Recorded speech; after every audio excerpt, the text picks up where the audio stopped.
every believer a minister. It's a common phrase. It's even a biblical mandate. But is it a reality? Sadly, for most, it's not. But why? That's the question we began asking in 1998. Why isn't it a reality?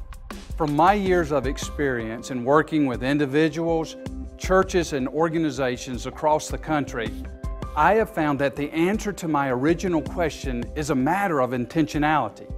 Let me explain. In Paul's second letter to Timothy, he says, I remind you to fan into flame the gift of God which is in you.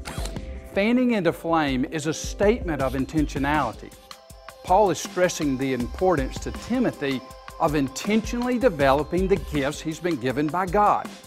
Now, I don't claim to be Paul, but I have spent my ministry urging individuals and church leaders to be intentional to fan into flame the gifts that God has for them and their members. Intentionality, however, is more than taking a spiritual gift assessment. It requires more than a sermon or teaching series on spiritual gifts, as good as those are.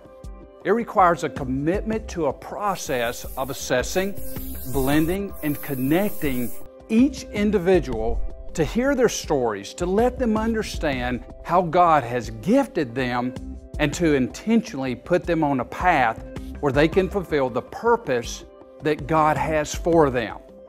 Jesus says in Matthew 16:25 that whoever wants to save their life will lose it, but whoever loses their life for me will find it.